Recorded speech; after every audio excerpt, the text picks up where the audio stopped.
And so his immediate reaction is, fuck it, I fucked up everything, I'm just going to close down the site. So yeah, there you go. That's what's happened. But you know what? The Kiwi Farms is still going to get blamed. It's still our fault.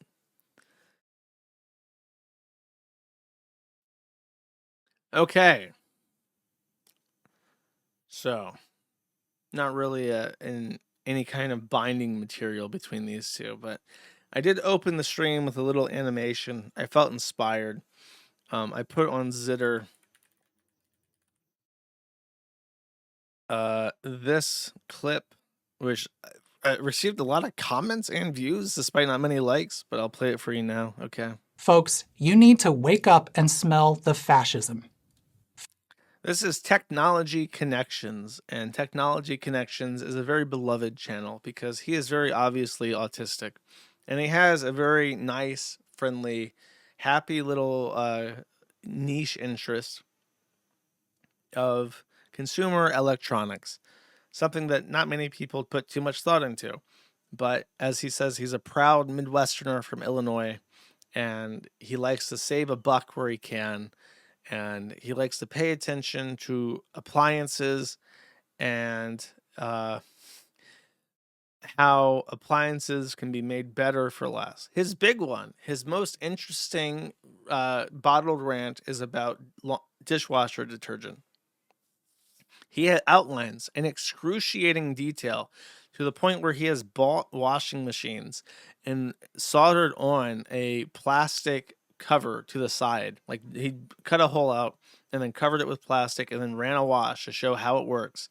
He has proven that laundry detergent as a powder works better and costs a fraction of the laundry detergent that comes in a pod.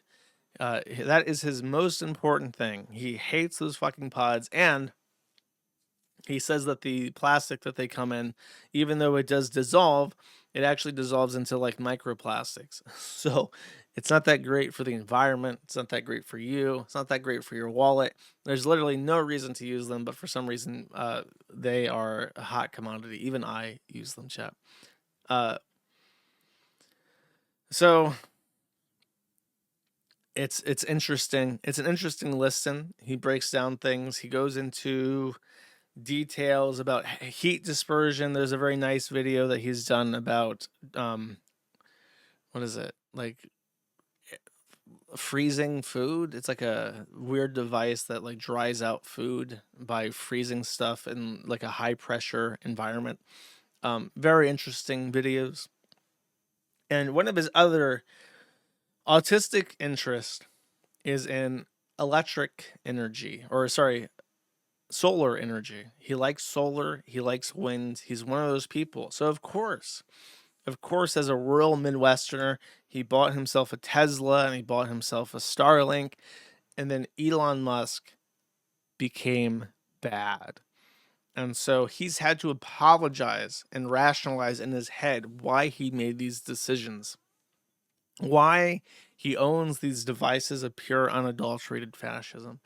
And this is an argument he makes in this video, because he talks about how there are false concerns about windmills killing birds, which is not a false concern, and they actually kill more bats than birds, which I think is good enough reason to ban them outright, because bats are extremely important in preventing the spread of malaria, which is the number one killer of human beings of all time ever across all ages, by like not even like a small margin, but like an astronomical margin of preventable deaths.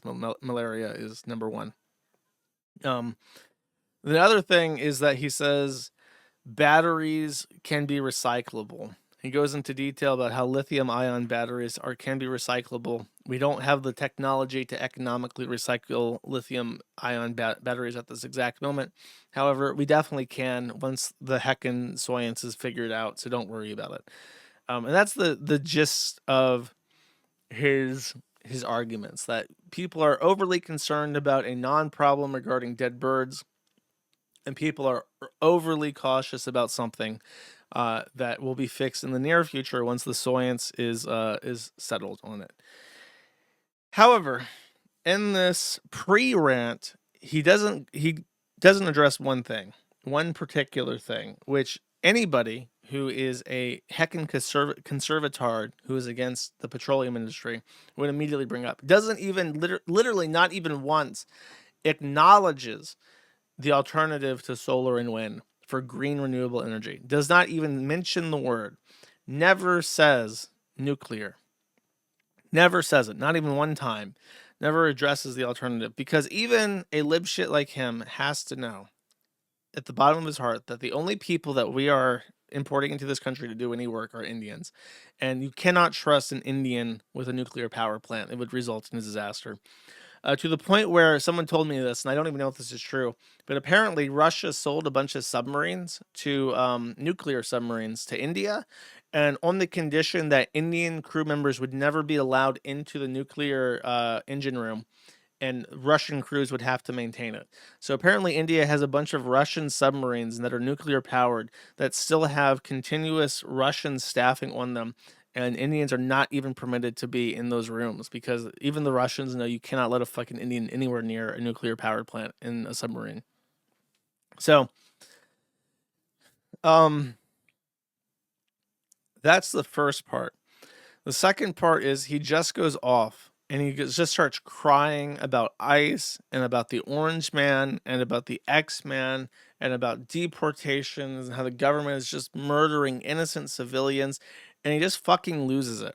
Apparently, in on his Patreon, he made some big, long winded posts about the exact same thing. So I think a year ago I made a post about how he was going to Trune out, and we're still on track.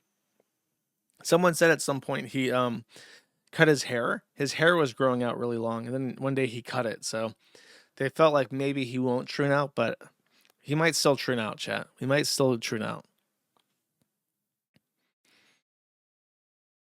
Um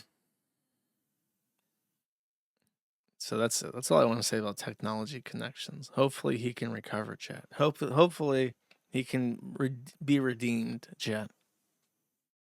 Just needs to show true contrition. Like Liz Fung Jones says, true contrition.